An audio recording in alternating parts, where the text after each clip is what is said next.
Muchísimas gracias, doctora Zuleta, por su intervención. Continuamos con la conferencia La institucionalidad y eficiencia del Estado, a cargo del doctor Antonio Celia Martínez, profesor visitante en práctica del London School of Economics, visitante académico Latin American Center de Oxford.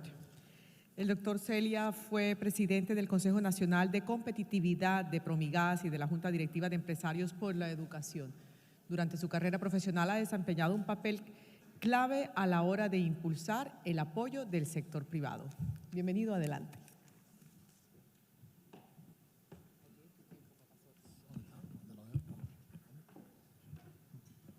Bueno, muchas gracias por la invitación. Me complace mucho estar aquí después de, no sé, como 6 años que no participaba en este tipo de eventos. Me complace mucho ver una cantidad de amigos que hace rato no veía. Yo desde que terminé mi trabajo en el sector me he estado durante los últimos 5 años asomando con cierta timidez al sector académico, y para mí ha sido una experiencia supremamente enriquecedora porque me gusta estudiar y soy muy curioso, pero sobre todo porque como uno es nuevo, se le permiten hacer preguntas triviales sin que nadie se burle de uno, y eso le quita a uno un peso enorme cuando estás en otros sectores en que se supone que debes saber. Yo tengo como 8 pequeños capítulos que espero cubrir en la media hora que me han dado. Espero lograrlo porque tomé demasiadas notas porque hace tiempo no hablo ante un público así tan grande, entonces, pero bueno, yo empiezo. La primera afirmación o comentario que quiero hacer es que hago 2 advertencias que son las que le dan contexto al resto de la intervención. Primero, yo creo que Colombia es un mejor país que hace 20 o 30 años y me apoyo en la cantidad de indicadores que así lo demuestran: expectativa de vida, salud, muy discutida por estos tiempos, cobertura de servicios públicos, inclusive delitos. En pobreza íbamos supremamente bien. Los avances que tuvo Colombia en Latinoamérica en reducción de pobreza entre el 2000 y el 2014 fueron enormes, y esto es interesante, el 73% de esa reducción de pobreza se debe al crecimiento de la economía. O sea que eso de no crecer no tiene ningún sentido desde la perspectiva de pobreza. Esa es la primera advertencia. El titular es: Colombia es un mejor país. Y la segunda advertencia es que yo soy una persona optimista. Entonces, entre eso y el optimismo, todo lo que voy a criticar o a cuestionar ahora quiere decir que en el fondo tiene solución, por lo menos desde mi perspectiva. El primer capítulo, la paca, ¿te puedo decir paca? Sí. Se me adelantó porque yo iba a hablar de 2 términos de los cuales se está usando y se utilizan para explicar absolutamente todo: lo bueno, lo malo, lo bonito y lo feo. Institucionalidad, la gente se confunde. La PACA nos dio una clase de qué son las instituciones. Las instituciones no son entidades, que se suele confundir institucionalidad y todo el mundo dice hay que respetar la institucionalidad. Cuando dicen eso, lo que quieren decir es que quieren respetar o deben respetar los conductos formales, no necesariamente las instituciones. Las instituciones están cada vez más de moda a raíz de los documentos del señor North, que dice que eso explica en gran medida el desarrollo económico, pero yo tengo algunas dudas sobre eso que validé ahora durante mi último año de permanencia en Oxford, porque mi gran amigo y recientemente fallecido colombianólogo Malcolm Dees tenía serias dudas. Yo creo que esto es un documento o un tema de estudio, de que la correlación entre instituciones y desarrollo económico fuera tan robusta como se decía. Porque, entre otras cosas, medir instituciones y el impacto o la correlación de causalidad que tiene con desarrollo económico no resulta una tarea fácil. Y él tiene un ensayo interesante donde cuestiona eso. Y lo otro que debo decir aquí es que el determinismo de las instituciones al estilo Robinson, yo creo que hace daño Primero, porque yo no creo que sea así, porque tú ciertamente puedes cambiar la trayectoria de una tendencia y hay demostraciones contundentes en esa materia. El caso que más me gusta poner de ejemplo es la educación. Si uno mira la cobertura de educación básica en Colombia, avanzó a una rata de crecimiento del 3% en 80 años. Si Robinson hubiera extrapolado esa curva, la extrapola al 3% también y nos condenaba a pensar que íbamos a tener una mala cobertura de educación. No, desde el año 90, por una serie de acciones, de liderazgos y de políticas públicas ejecutadas, empezamos a crecer al 15% anual y esa curva se empinó.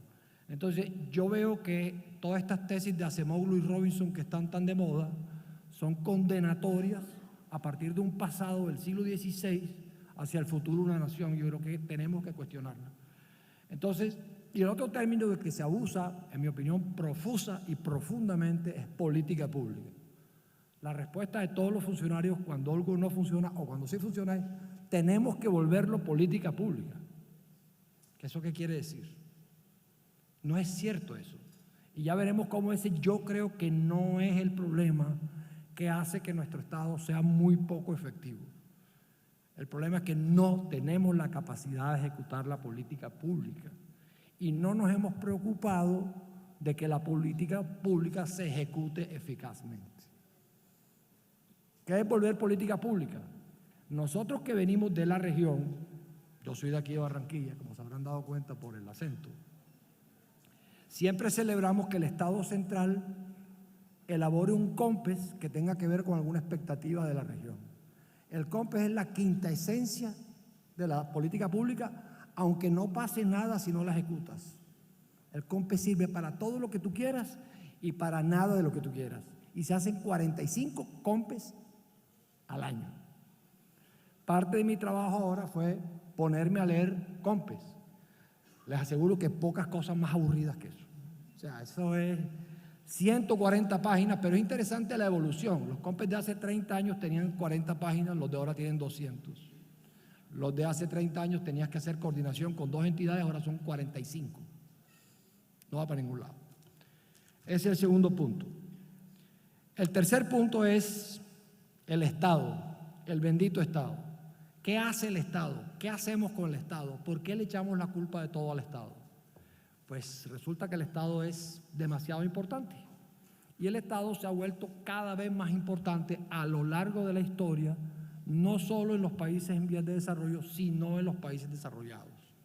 El Estado parte de la noción básica cuando el hombre dejó de estar andando por ahí recogiendo ciruelas y frutas y tal y cual, y se asentó, fue necesario organizar las reglas que decía María Margarita para tener una convivencia adecuada.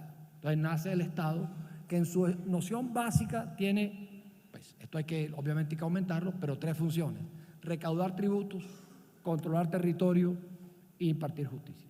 Eso ha evolucionado a lo largo del tiempo, pero son como las nociones fundamentales del señor Weber, que habló sobre eso y que todavía es muy citado universalmente. ¿Por qué el Estado se ha vuelto importante? Cada vez más, por las hambrunas, por las guerras, por crisis, por pandemias, por salud, por educación, porque le pedimos con razón más participación al Estado en la vida cotidiana de la gente. Las crisis las resuelve el Estado. Ahora, con la pandemia, ¿a quién le pedían aún los empresarios más libertarios ayuda? Al Estado. El Estado no ayuda, quiero crédito. De manera que aquí no hay discusión de que el Estado importa. Más y mejor Estado es absolutamente necesario para que la vida funcione bien, para que el país funcione bien.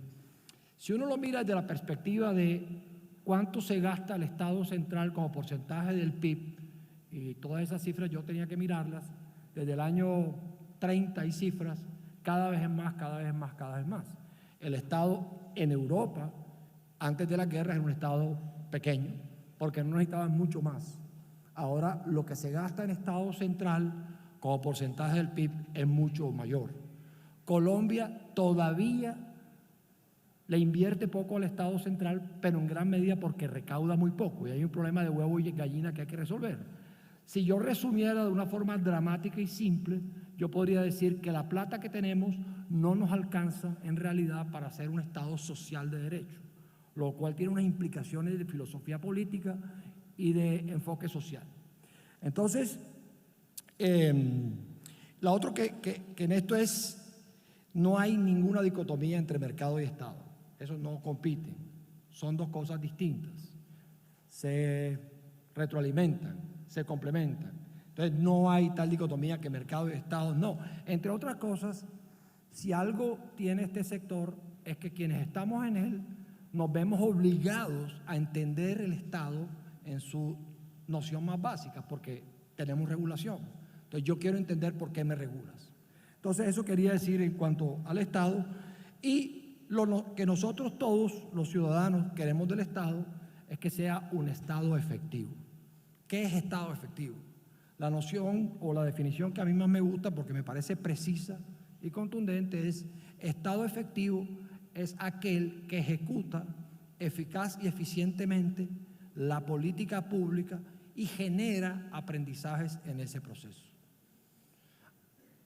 Rápidamente uno observa que la ejecución de política pública en Colombia no parece corresponder a la noción de un Estado efectivo, pero ya veremos más adelante en eso. El cuarto punto que quiero tocar en estos pequeños capítulos que he armado tiene que ver con algo que mencionó María Margarita.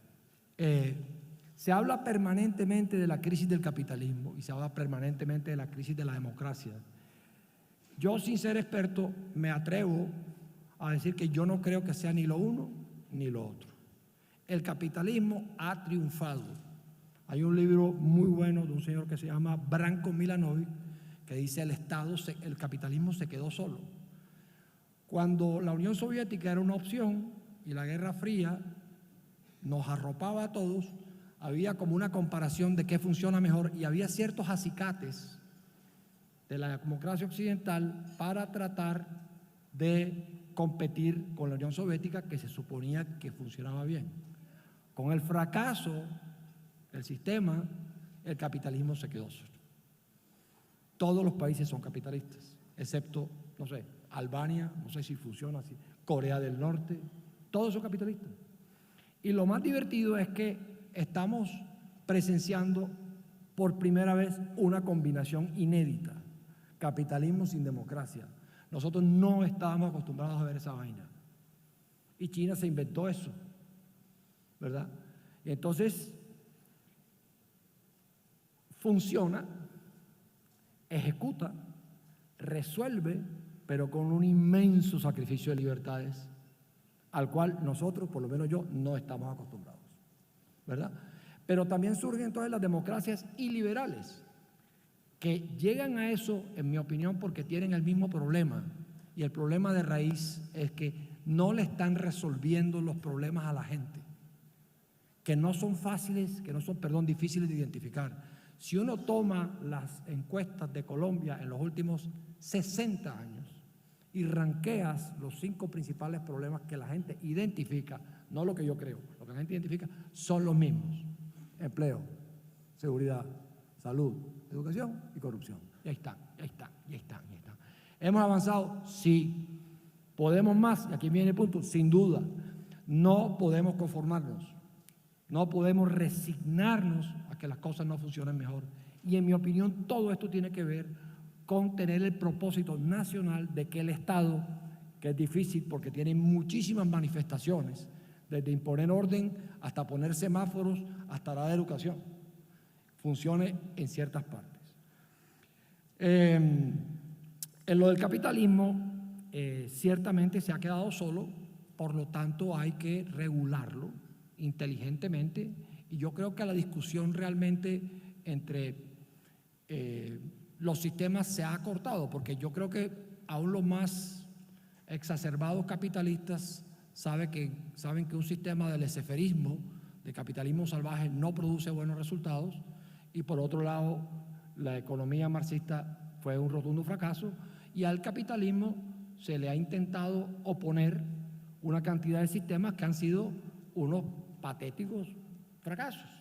Lo último que se le enfrentó al capitalismo fue una vaina que se llama el socialismo del siglo XXI. Eso no funciona. Entonces, yo me pongo a pensar que si Venezuela hubiera adoptado un modelo tipo China, tipo Vietnam, estaría echando un cuento totalmente diferente. Entonces, lo que sucede, en mi opinión, es eso, que hay un capitalismo no democrático que está dando unos resultados que se comparan con las democracias occidentales. Y el problema, creo yo, es que el Estado que emana de las democracias liberales occidentales no está funcionando bien. No creo yo que haya crisis de capitalismo, no creo que haya crisis de democracia en el sentido en que a la gente le gusta votar. Ya no hay guerrillas tomándose el poder, no, hay partidos de izquierda ganando elecciones. Eso me parece a mí que habla bien de la democracia. El problema es que el Estado no está funcionando adecuadamente. Pero no solo aquí, hay sitios desde luego donde el Estado funciona adecuadamente. Entonces, si miramos los países nórdicos, ¿qué funciona bien? Esos países han logrado, por cierto, alcanzar niveles de desarrollo nunca vistos en la historia de la humanidad, y que son capitalistas, democráticos, respeto a la propiedad privada, una buena regulación y un buen estado de bienestar. Quinto punto, esto me va a delatar la edad mía, que es aún mayor que la de la Paca Zuleta. El Estado en Colombia es como una canción de Julio Iglesias, a veces sí, a veces no. El Estado en Colombia es un poco disfuncional, a veces funciona, a veces no funciona, a veces llega tarde. ¿Por qué? Esta respuesta es supremamente compleja y yo creo que tampoco es que la historia nos marque necesariamente un destino. Sí incide sin duda, pero la debilidad del Estado colombiano, la precariedad del Estado colombiano viene del siglo XIX. Y nosotros al siglo XX entramos muy maltrechos después de la guerra de los 1000 días, que sin embargo tuvo una consecuencia, por lo menos yo creo, positiva, que fue que desde ese momento que quedamos tan quebrados económicamente, nos pusimos juiciosos en el manejo macroeconómico, que es una de las grandes ventajas que tiene Colombia, la solidez del manejo de su economía, yo creo que data de la guerra de los 1000 días. Pero el Estado no funciona porque yo creo que no nos hemos propuesto en serio que funcione. Y aunque uno no puede tener un Estado perfecto e ideal, sí puedes tener asuntos esenciales que funcionen adecuadamente, es decir, que ejecuten bien la política pública. Hay casos, hay muchos casos. Muchas veces tenemos que llegar a crisis profundas para resolver problemas. Tú pusiste el ejemplo del apagón. El apagón fue una crisis terrible. El sector público fracasó rotundamente. No nos olvidemos de eso. Y fue necesario reordenar todo y darle espacio al sector privado con una regulación adecuada para que esto funcionara. Y el éxito del sector servicios públicos, diría yo, desde el año 94 ha sido rotundo. Es decir, tenemos 30 años de muy buenos indicadores en calidad, en cobertura. Hay anomalías. La energía eléctrica en la costa es un problema severo. En Cali funcionó muy mal. Sí hay anomalías, pero en general el sistema funciona bien. Yo creo que en parte lo de que el Estado no funcione tiene que ver con una tradición que no sé si sea exclusivamente colombiana de aplazar los problemas. Nosotros somos muy buenos aplazando problemas. No lo digo irónicamente, es verdad. ¿Por qué? No lo sé, porque puede que haya grupos de intereses, puede que la gente no tenga suficientes motivaciones, que no tengamos un servicio civil competente, pero solo cuando hay una crisis tomamos grandes decisiones. El Frente Nacional fue un ejemplo de eso.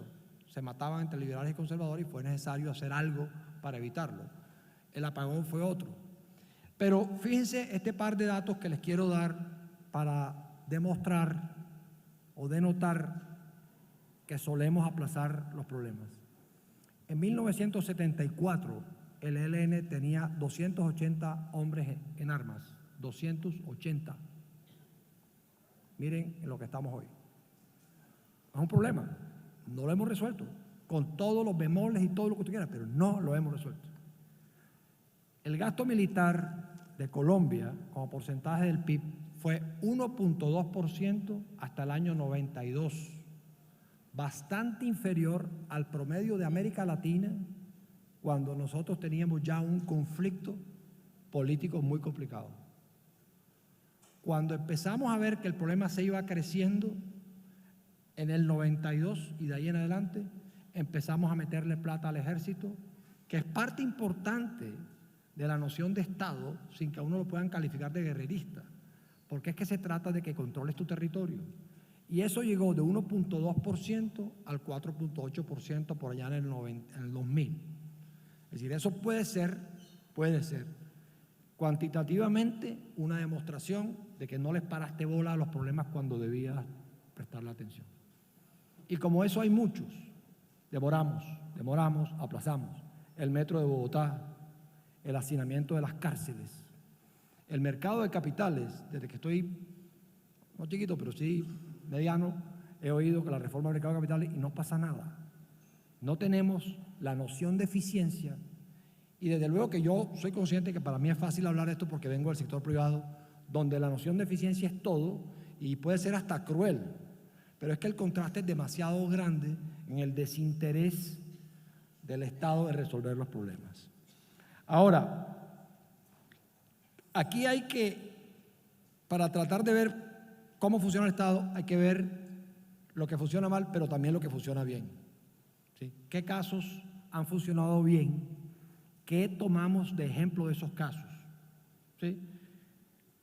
El sector gas natural, el sector de energía eléctrica, el Banco de la República, servicios públicos, el caso de Barranquilla con todo lo que Barranquilla aprendió a recaudar tributos. Barranquilla recauda hoy 5 veces más de lo que recaudaba hace 15 años. Entonces sí hay ejemplos que se pueden tomar. Entonces yo creo que en los problemas hay que analizar aquello que no funciona tanto como aquello que funciona.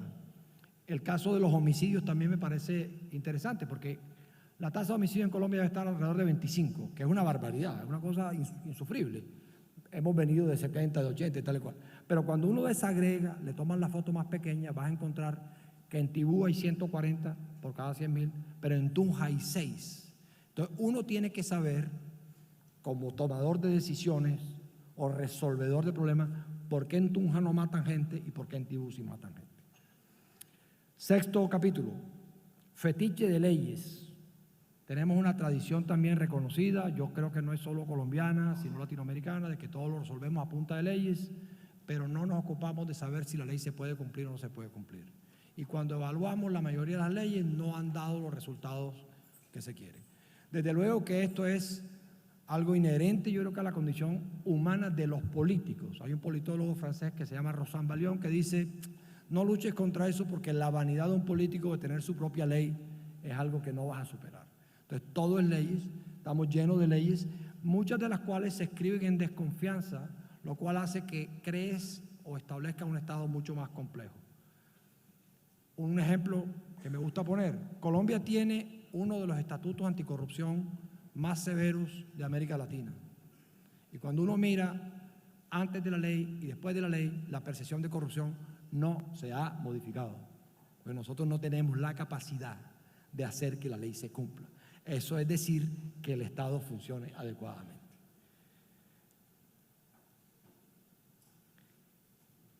También confundimos gobernar con legislar. Son distintas. Hay 2 leyes que están pasando ahora que en mi opinión no son necesarias. Tú puedes mejorar la salud sin pasar esa ley. ¿Por qué es un problema pasar la ley de la salud? Bueno, no necesito explicarles. Miren todo el barullo que se ha armado ahí. Discusiones, peleas, un desgaste inútil. Tú puedes mejorar la salud y distracción. Eso te distrae del objetivo central, que es mejorar el servicio de salud en áreas rurales, lo que quieras. Educación. No necesitas una ley para mejorar la calidad de la educación. Y vamos a estar todos concentrados en una discusión inane de una ley que no va a servir para nada. Estoy, por supuesto, exagerando, pero es así. Y la calidad de la educación no funciona.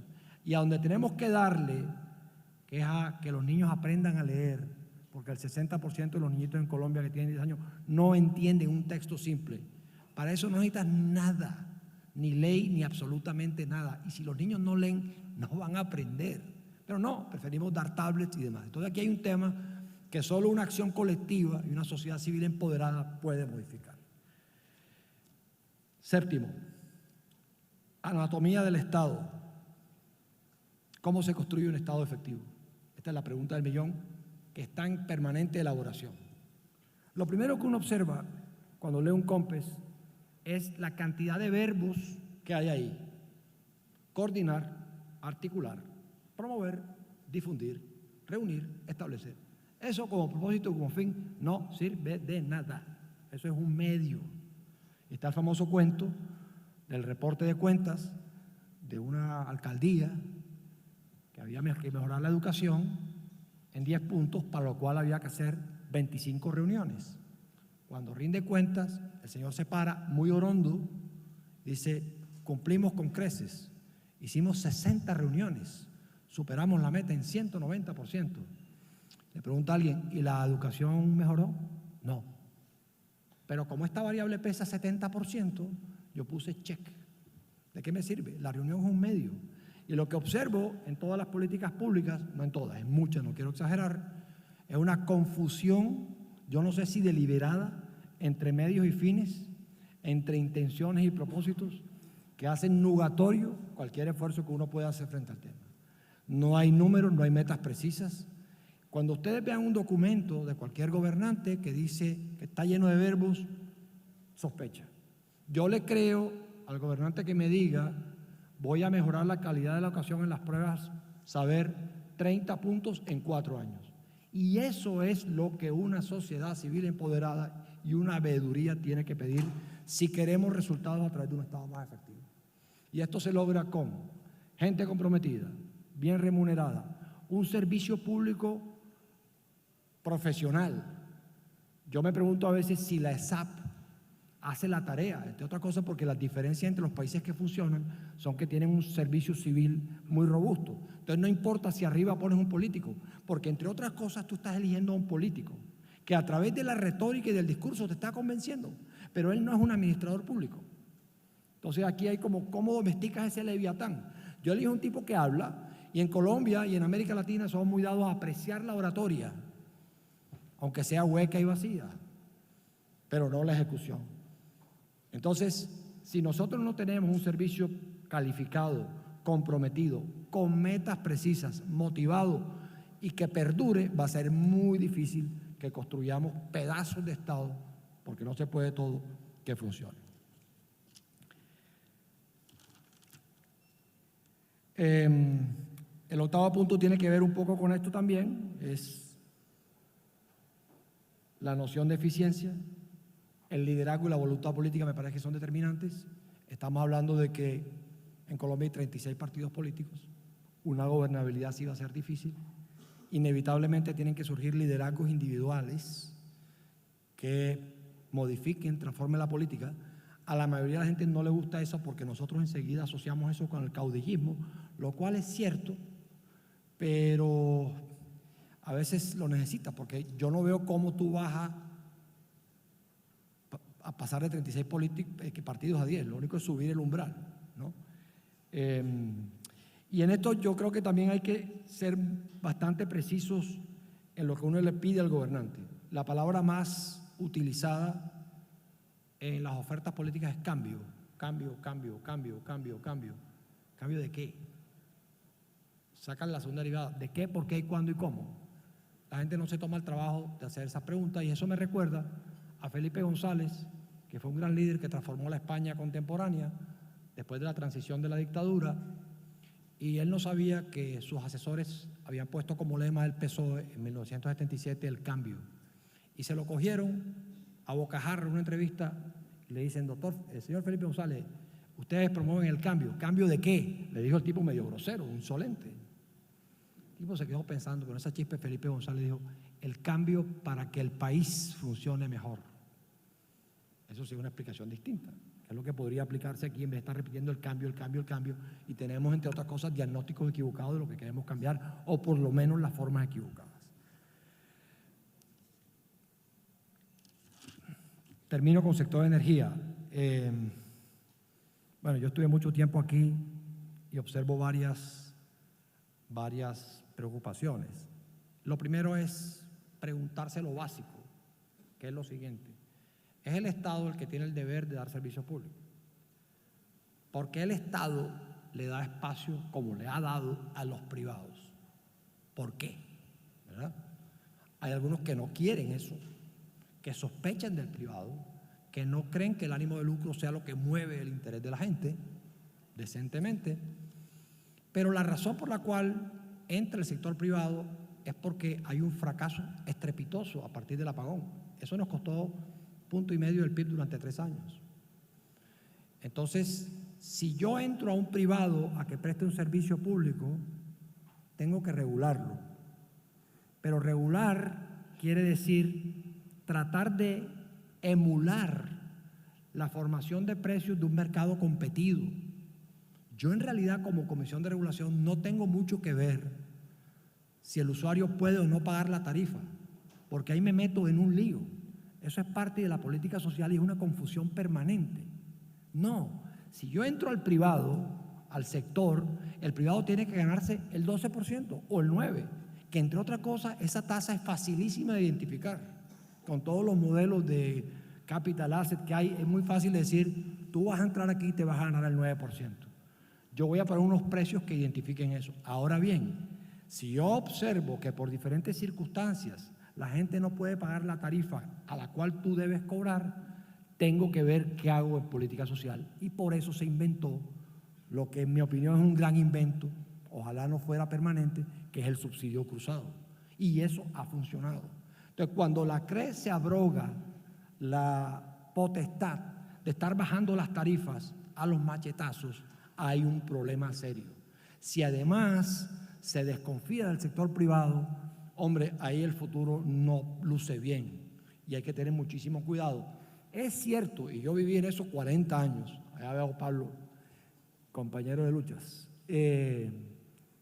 hay asimetría, es decir, yo me siento frente a un regulador y es muy posible que yo sepa más que él, pero él tiene que tener la capacidad del conocimiento de saber, cuando digo mentiras, qué es posible y qué no es posible. Pero si él no sabe nada y sospecha de mí, va a ser un desastre, porque las decisiones de él van a ser todas en perjuicio mío y en beneficio de curarse en salud y no hacer absolutamente nada. Entonces hay un problema que tenemos que repasar. El sector privado entra, entre otras cosas, se me olvidó esa parte. ¿Por qué entra? Porque la plata del Estado no alcanza, puede ser. Porque es más eficiente, también puede ser. Esas dos razones. Pero si yo tengo una noción política en que el privado no debe entrar, pues no lo dejo entrar. Pero ya eso lo hemos experimentado. Ya esa fue la vida que tuvimos hasta antes del apagón. Y la vida que hemos tenido en estos 30 años, en mi opinión, ha sido muy buena. Hay anomalías, sin ninguna duda, hay fallas de regulación, sin ninguna duda, pero todos pueden corregirse. Ahora, ¿por qué el Estado con plata finita no debería entrar? Pues porque el Estado sí tiene tasas de oportunidad que tienes que medirle. Entonces, si yo en el Estado tengo 4 pesos, tengo que escoger entre 2 posibilidades. Pongo plata en servicio público y me gano el 12%, o el 9 o el 10. O pongo plata en primera infancia que da el 75%, y en educación que da el 46%, y en transporte público que da el 32%. Esas nociones yo creo que hay que repasarlas para discutirlas. Yo no digo que yo tenga razón, pero creo que es una discusión muy pertinente que he visto cuestionada en los últimos tiempos por una sospecha exagerada sobre el sector privado. ¿Que tiene codicia? Claro, sí, es cierto.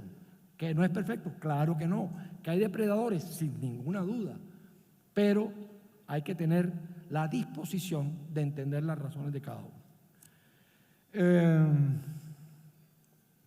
Yo creo que ya se me pasó el tiempo. Yo no me di cuenta, time's up, sí.